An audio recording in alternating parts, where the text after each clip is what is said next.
ಸರ್ಕಾರಿ ಶಾಲೆ ವಿದ್ಯಾರ್ಥಿಗಳ ಗೋಳು ಕೇಳೋರು ಯಾರು? 5 ಕಿಲೋಮೀಟರ್ ನಡೆದೇ ಶಾಲೆಗೆ ತಲುಪಬೇಕಾದಂತಹ ಪರಿಸ್ಥಿತಿ ಇದೆ. ಸರ್ಕಾರಿ ಶಾಲೆ ಅಂದ್ರೆ ಈಗ ಆಲ್ರೆಡಿ ಎಲ್ಲರೂ ಕೂಡ ಮೂಗ್ಮರಿತಾ ಇದ್ದಾರೆ. ಆದ್ರೂ ಕೂಡ ಅಲ್ಲಿರುವಂತಹ ಅವ್ಯವಸ್ಥೆಯನ್ನ ಕಂಡು ಅಧಿಕಾರಿಗಳ ಕಣ್ಣು ಕುರುಡಾಗಿದೆ ಅನ್ಸುತ್ತೆ. 5 ಕಿಲೋಮೀಟರ್ ನಡೆದೇ ಶಾಲೆಗೆ ಹೋಗಬೇಕು ವಿದ್ಯಾರ್ಥಿಗಳು.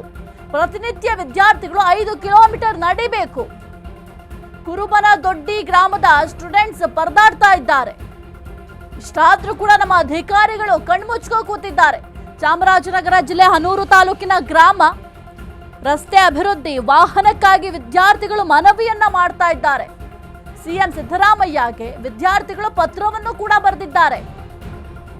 ಮೂಲಭೂತ ಸೌಕರ್ಯಗಳಿಂದ ಗ್ರಾಮ ವಂಚಿತ ಆಗಿದೆ. ವಾಹನ ವ್ಯವಸ್ಥೆ ಇಲ್ಲದೆ ಶಾಲೆಯನ್ನ ಮಕ್ಕಳು ತೊರೆದು ಹೋಗ್ತಾ ಇದ್ದಾರೆ. ವ್ಯಾನ್ ಮತ್ತು ಮಿನಿ ಬಸ್ ವ್ಯವಸ್ಥೆ ಮಾಡಿಕೊಡಿ ಅಂತ ಪತ್ರವನ್ನ ಬರೆದಿದ್ದಾರೆ.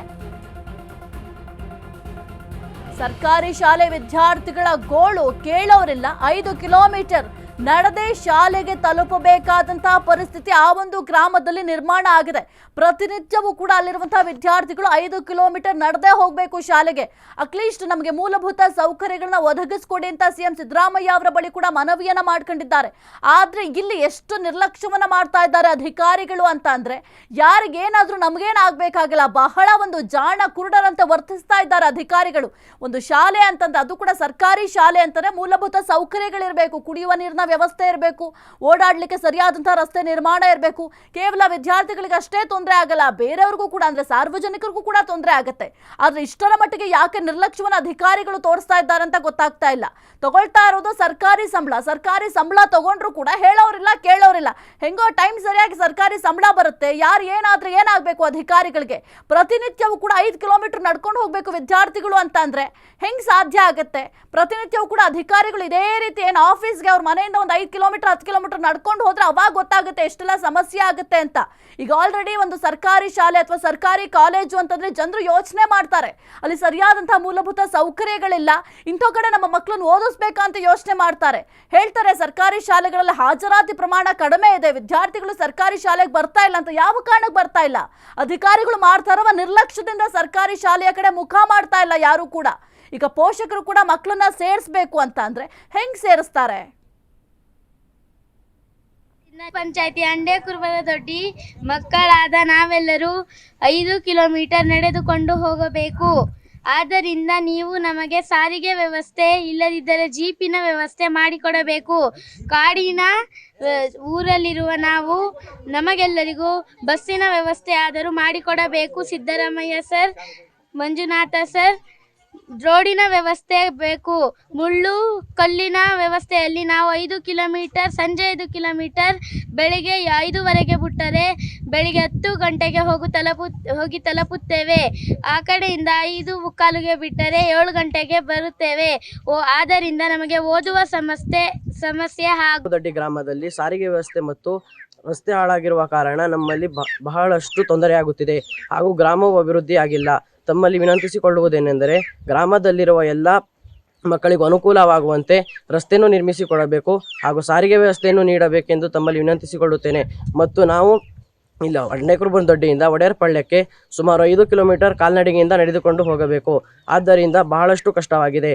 ಬೆಳಗ್ಗೆ 7 ಗಂಟೆಯಿಂದ ಬಿಟ್ಟರೆ ಮಧ್ಯಾಹ್ನ ಬೆಳಗ್ಗೆ 10 ಗಂಟೆಗೆ ಹೋಗಿ ತಲುಪುತ್ತೇವೆ ಹಾಗೂ ಸಂಜೆ 4ರಿಂದ 5 ಹೇಳುತ್ತಿರುವುದು ಸಿದ್ದರಾಮಯ್ಯ ಸರ್ ಅವರಿಗೆ. ನಾವು ದಿನಾಲೂ ಶಾಲೆಗೆ ನಡೆದುಕೊಂಡು ಹೋಗಬೇಕು, ನಡೆದುಕೊಂಡು ಬರಬೇಕು. ಸಂಜೆ 4 ಗಂಟೆಗೆ ಬಿಟ್ಟರೆ ಸಂಜೆ 7 ಗಂಟೆಗೆ ಬಂದು ಸೇರುತ್ತೇವೆ.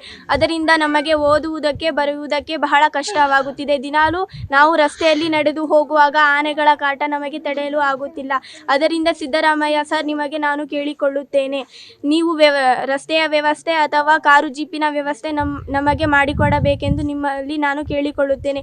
ಒಂದು ದಿನಕ್ಕೆ ಜೀಪಿನ ಡ್ರಾಪ್ ಕೇಳಿದರೆ 500ರಿಂದ 600 ರೂಪಾಯಿ ಕೇಳುತ್ತಾರೆ. ನಮ್ಮ ತಂದೆ ತಾಯಿಯವರು ಅಷ್ಟೊಂದು ಶ್ರೀಮಂತರಲ್ಲ, ಕೂಲಿ ಮಾಡಿ ತಿನ್ನುವರು. ಕುರಿತು ಹೆಚ್ಚಿನ ಮಾಹಿತಿ ನೀಡ್ತಾರೆ ನಮ್ಮ ಪ್ರತಿನಿಧಿ ಸಂದೀಪ್. Very good morning. ಈಗ ಆಲ್ರೆಡಿ ಸರ್ಕಾರಿ ಶಾಲೆ ಅಂತಂದ್ರೆ ಎಲ್ಲರೂ ಕೂಡ ಮೂಗ್ಮುರಿತಾ ಇದ್ದಾರೆ. ನಮ್ಮ ಮಕ್ಕಳನ್ನ ಯಾಕಪ್ಪ ಸರ್ಕಾರಿ ಶಾಲೆಗೆ ಸೇರಿಸಬೇಕು ಅಂತ ಯೋಚನೆ ಮಾಡ್ತಾ ಇದ್ದಾರೆ. ಇಷ್ಟರ ಮಟ್ಟಿಗೆ ಮೂಲಭೂತ ಸೌಕರ್ಯಗಳ ಕೊರತೆ ಇದೆ ಅಂತ ಅಂದ್ರೆ ಅಧಿಕಾರಿಗಳು ಇಲ್ಲಿ ಏನ್ ಮಾಡ್ತಾ ಇದ್ದಾರೆ, ಜೊತೆಗೆ ಜನಪ್ರತಿನಿಧಿಗಳು ಏನ್ ಮಾಡ್ತಾ ಇದ್ದಾರೆ? ಸಾಹಿತ್ಯ, ನಾವೆಲ್ಲರೂ ಕೂಡ ಆಧುನಿಕ ಯುಗದಲ್ಲಿ ಬದುಕ್ತಾ ಇದ್ದೇವೆ, ಅಂಗೈಯಲ್ಲಿ ಜಗತ್ತಿದೆ ಅನ್ನುವಂತಹ ಕಾಲಘಟ್ಟದಲ್ಲೂ ಕೂಡ ಕನಿಷ್ಠ ಮೂಲಭೂತ ಸೌಕರ್ಯಗಳು ಇಲ್ಲದಂತಹ ಒಂದಷ್ಟು ಕುಗ್ರಾಮಗಳಿದ್ದಾವೆ ಅನ್ನೋದಕ್ಕೆ ಈ ಒಂದು ಸ್ಟೋರಿ ಸಾಕ್ಷಿಯಾಗಿ ನಿಂತಿರ್ತಕ್ಕಂತಹದ್ದು. ಚಾಮರಾಜನಗರ ಜಿಲ್ಲೆಯ ಅನೂರು ತಾಲೂಕಿನ ಬೈಲೂರು ಗ್ರಾಮ ಪಂಚಾಯಿತಿ ವ್ಯಾಪ್ತಿಯಲ್ಲಿ ಬರ್ತಕ್ಕಂತ ಅಂಡೆ ಕುರುಬನ ದೊಡ್ಡಿಗೆ ಕನಿಷ್ಠ ಮೂಲಭೂತ ಸೌಕರ್ಯಗಳಲ್ಲಿ ಒಂದಾದಂತಹ ರಸ್ತೆ ವ್ಯವಸ್ಥೆ ಕೂಡ ಇಲ್ಲವಾಗಿರ್ತಕ್ಕಂತಹದ್ದು. ಸುಮಾರು ಈ ಒಂದು ಗ್ರಾಮದಿಂದ 40ಕ್ಕೂ ಹೆಚ್ಚು ವಿದ್ಯಾರ್ಥಿಗಳು, ಅಂದ್ರೆ ಸಣ್ಣ ಪುಟ್ಟ 1ನೇ ತರಗತಿ 2ನೇ ತರಗತಿ ವಿದ್ಯಾರ್ಥಿಗಳಿಂದ ಹಿಡಿದು ಹೈಸ್ಕೂಲ್ ವಿದ್ಯಾರ್ಥಿಗಳವರೆಗೂ ಕೂಡ ಶಿಕ್ಷಣವನ್ನ ಪಡಿಬೇಕು ಅಂತ ಹೇಳಿದ್ರೆ ಸುಮಾರು 5 ಕಿಲೋಮೀಟರ್ಗಳವರೆಗೂ ಕೂಡ ನಡೆದೇ ಕ್ರಮಿಸಿ ಆ ಒಂದು ಶಿಕ್ಷಣವನ್ನ ಪಡೆಯುವಂತಹ ದುಸ್ಥಿತಿ ಈ ಒಂದು ಗ್ರಾಮದ ಮಕ್ಕಳಿಗೆ ಬಂದಿರತಕ್ಕಂತಹದ್ದು. ಸಾಕಷ್ಟು ವರ್ಷಗಳಿಂದ ಆಳುವ ಜನಪ್ರತಿನಿಧಿಗಳಿಗೆ, ಅಧಿಕಾರಿಗಳಿಗೆ ಮನವಿಗಳನ್ನ ಇವರು ಕೊಡ್ತಾನೆ ಬಂದಿದ್ದಾರೆ.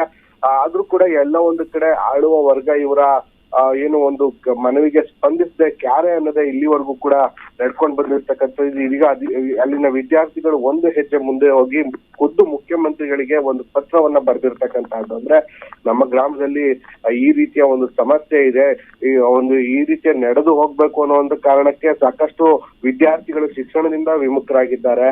ಹಾಗಾಗಿ ನಮ್ಗೆ ಒಂದು ಬಸ್ ಅಥವಾ ಮಿನಿ ಬಸ್ ಅಥವಾ ಒಂದು ವ್ಯಾನ್ ಅನ್ನಾದ್ರೂ ವ್ಯವಸ್ಥೆ ಮಾಡಿಕೊಡಿ. ಯಾಕಂದ್ರೆ ರಸ್ತೆ ಅಂತೂ ಮಾಡುವಂತಹದ್ದು ದೂರದ ಮಾತು. ಯಾಕಂದ್ರೆ ಅಷ್ಟು ವರ್ಷಗಳಿಂದಲೂ ಕೂಡ ಮನೆಗಳನ್ನ ಕೊಟ್ಟು ಇವರಿಗೂ ಕೂಡ ಸಾಕಾಗ್ಬಿಟ್ಟಿದೆ. ರಸ್ತೆ ಮಾಡದೇ ಇದ್ರು ಪರವಾಗಿಲ್ಲ, ನಮ್ಮ ಮಕ್ಕಳು ವಿದ್ಯಾರ್ಥಿಗಳು ಓಡಾಡ್ಲಿಕ್ಕೆ ಒಂದು ಮಿನಿ ಬಸ್ ಅಥವಾ ವಾಹನದ ಸೌಕರ್ಯವನ್ನಾದ್ರೂ ಮಾಡಿಕೊಡಿ ಅನ್ನುವಂತ ರೀತಿಯಲ್ಲಿ ಮನವಿಯನ್ನ ಮಾಡ್ಕೊಂಡಿರ್ತಕ್ಕಂಥದ್ದು. ಸಿದ್ದರಾಮಯ್ಯನವರು ಎಲ್ಲಾ ಭಾಷಣಗಳಲ್ಲೂ ಕೂಡ ಶಿಕ್ಷಣದ ಮಹತ್ವಗಳನ್ನ ಸಾರಿ ಹೇಳ್ತಾರೆ. ಅಂದ್ರೆ ಸಮಾಜದಲ್ಲಿ ಸಾಮಾಜಿಕ ಮತ್ತು ಆರ್ಥಿಕ ಅಸಮಾನತೆ ಹೋಗ್ಬೇಕು ಅಂತ ಹೇಳಿದ್ರೆ ಪ್ರತಿಯೊಬ್ರು ಕೂಡ ಶಿಕ್ಷಣವನ್ನ ಪಡಿಬೇಕು, ಶಿಕ್ಷಿತರಾಗ್ಬೇಕು ಅನ್ನುವಂತ ನಿಟ್ಟಿನಲ್ಲಿ ಕೂಗಿ ಹೇಳ್ತಾರೆ.